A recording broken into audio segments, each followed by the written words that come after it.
Jadi latihan mindfulness itu bukan berarti latihan mengurangi jumlah pikiran, Tapi menyadari pikiran, hmm, berjarak dengan pikiran, oke. tidak terlalu percaya dengan pikiran kita sendiri. Kok tidak terlalu percaya dengan pikiran kita sendiri?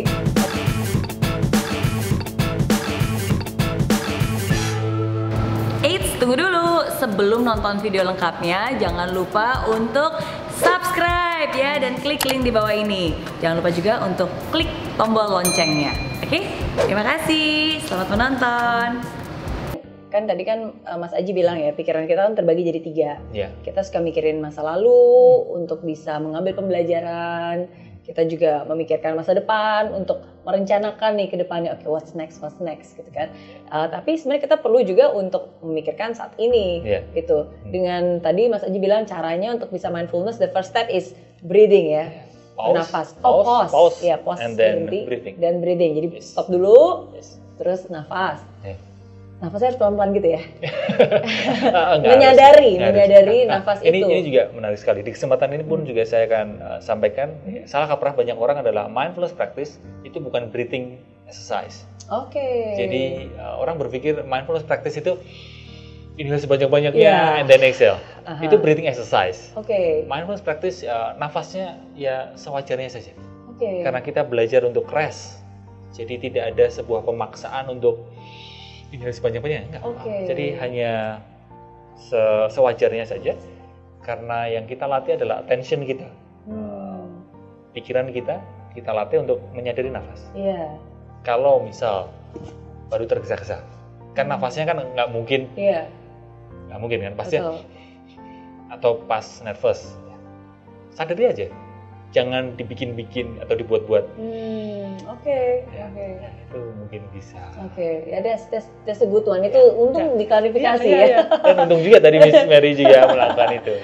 Tapi memang benar sih, kayak tadi saya berhenti sejenak dan bernafas normal gitu ya. Mendengarkan Mas Aji, saya jadi mulai merasakan hal-hal yang sebenarnya ada tapi tidak saya sadari. Contohnya saya mulai merasakan, oh ya, ternyata jantung saya berdetak. Jantung kita memang berdetak, tapi kerasa gitu, kayak kerasa gitu kan, mulai kerasa, bahkan kayak kerasa kayak ada kayak mengalir, ada aliran darah yang rada hangat gitu, mulai kerasa. Jadi kita bisa merasakan sensasi yang bergerak yang ada di dalam tubuh kita. Jadi mindfulness itu ya lebih menyadari sebenarnya ya. Apa yang sedang terjadi di momen ini dan di saat ini. Dan dengan seperti itu, seperti yang dikatakan Miss Mary tadi, kita kan selama ini ada ungkapan bahwa kita perlu mengenal diri kita, tapi how? Kita kadang kebingungan. Nah, dengan berhenti sejenak dan sadari nafas, kita mulai menyadari diri kita. Oh, tubuh saya berdetak ternyata jantungnya. Yang selama ini mungkin bahunya pegel dan tidak disadari, tapi dengan berhenti sejenak mulai oh iya ya, capek juga ya. Mulai mengenal diri sendiri. Dan dengan mengenal diri sendiri, itu saya rasa seperti yang dikatakan Miss Mary selama ini, bahwa itulah kunci kekuatan yang sebenarnya, yaitu mengenal diri sendiri. Betul. And as simple as pause. Berhenti sejenak. Dan ini mungkin baru itu butuh proses ya. Maksudnya kan saya selalu bilang kita harus mengenali diri kita sendiri. Kita harus membiasakan diri untuk mengenal suara hati kita. Kita terlalu terbiasa mendengarkan suara orang lain, komentar sini sana gitu. Tapi kan mendengar suara hati itu kan sesuatu yang sangat abstrak sebenarnya, karena kan is very private, cuma kita sendiri yang tahu dan merasakan, dan kita sendiri yang menginterpretasi kan, benar nggak? Dan terlalu filosofis gitu ya, kalau mengenal suara hati itu bingung. Nah, dengan mindfulness ini menjadi tools ya, untuk bisa. Betul, tapi prosesnya mungkin seperti yang tadi Mas Aji bilang gitu, dengan kita pause, kita mulai sadar, oh ya kayaknya bahu saya rada pegel, contohnya itu kan mulai menyadari hal-hal yang lainnya. Oh ya mungkin kayaknya saya kurang sabar tadi, atau mungkin jadi mulai tersadarkan akan hal-hal yang lain. Dan itulah mungkin salah satu cara kita bisa mengenal diri sendiri, bukan hanya dari segi fisik yang terjadi, tapi kelakuan, tindakan, kekuatan kita, passion kita, kelemahan kita. Jadi apa yang kita lakukan bukan hanya sekedar ikut-ikutan, tapi memang benar ya ini diri saya. Dengan seperti itu, seperti yang saya alami dulu, ketika saya mulai sadar diri atau eling, maka apa eling? Eling, E-L-I-N-G. Oke. Mindful ya. Oke. Eling itu sebenarnya Bahasa ingat Indonesia. ya. Itu dari filosofi timur sebenarnya. Eling lan waspodo ya. Oke. Eling itu ingat dan waspada. Oke. Kalau mungkin apa ya, lebih ke seperti ya mindful sadar diri. Ya, kita mengenal kekuatan kita, tapi juga mengenal kelemahan kita. Kalau memang tren yang terjadi itu tidak sesuai dengan kekuatan kita, ya kita tidak perlu terlalu memaksakan diri. Oke. Kalau tadi Mas Aji bilang mindfulness itu bukan breathing exercise ya, bukan. Tapi apakah itu sama kayak meditasi? Kita bermeditasi, diam hening. Ya, ini juga pertanyaan menarik karena banyak yang bingung soal ini ya. Iya. Ada bedanya, ada samanya. Maksudnya gini, kita sebagai orang Indonesia ketika mendengar kata meditasi, biasanya gimana Miss kalau kita dengar atau baca kata meditasi? Bayangan saya. Ya, bayangan saya duduk bersila. Tepat sekali. Diri membuka gitu kan. Kosongkan pikiran, nafas teratur, terus ya itu be still aja, diam gitu, mengosongkan pikiran. Benar nggak? Benar. Tapi yang ingin saya sampaikan adalah di mindfulness itu ada 4 latihan dasar. Sitting practice, eating practice, walking or moving practice, dan yang terakhir adalah working practice. Oke. Nah, meditasi di kebanyakan anggapan kita adalah ya sitting practice, duduk diam. Oke. Padahal mindfulness itu bukan hanya sekedar duduk. Apapun yang kita lakukan, kalau tubuh di sini, pikiran di sini, itu berarti mindful.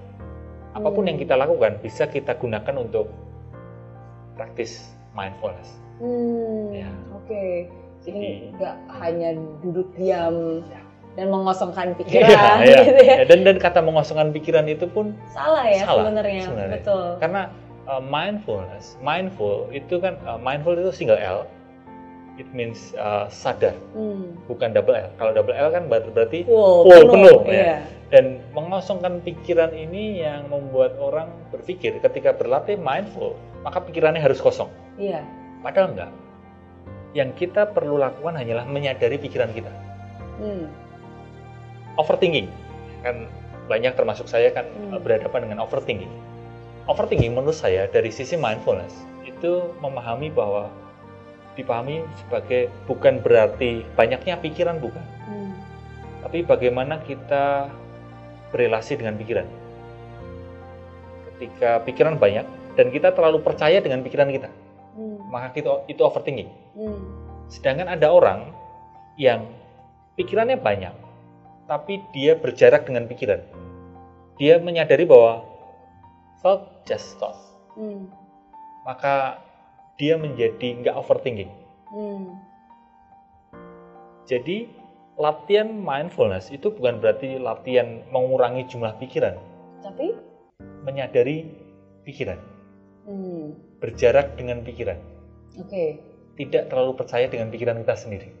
Kok tidak terlalu percaya dengan pikiran kita sendiri? Oke, ini yang sedikit susah untuk saya pahami, karena saya selalu berpikir bahwa you are what you think, kan. Justru kita harus mempercayai apa yang kita pikirkan. Of course yang bagus-bagus ya. Kalau misalnya itu negatif, ya at least kita yang bisa mengendalikan. Oke, that's not right gitu.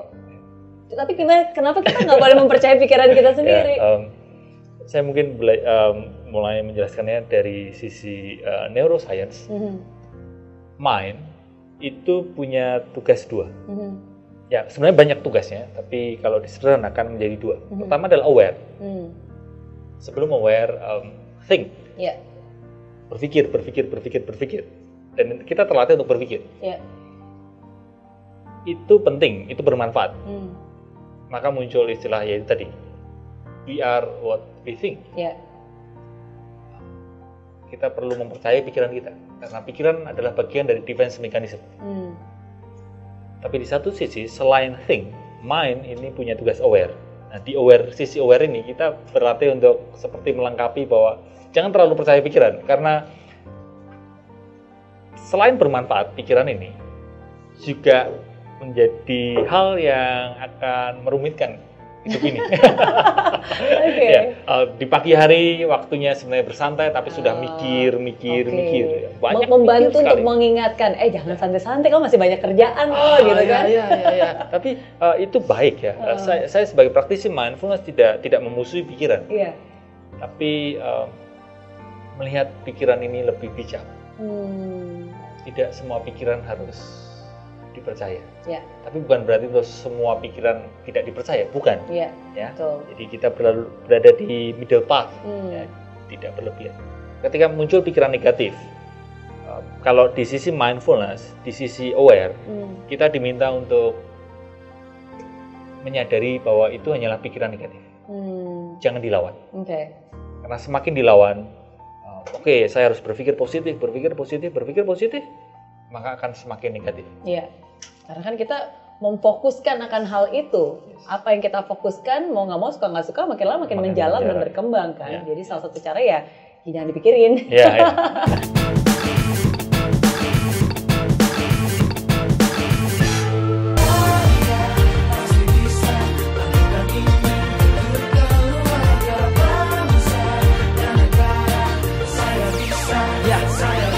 Laksana bumi tanpa hujan, hidup tanpa tujuan, kering dan mati tanpa hijaunya tumbuhan. Demikian kalau mimpi tak kunjung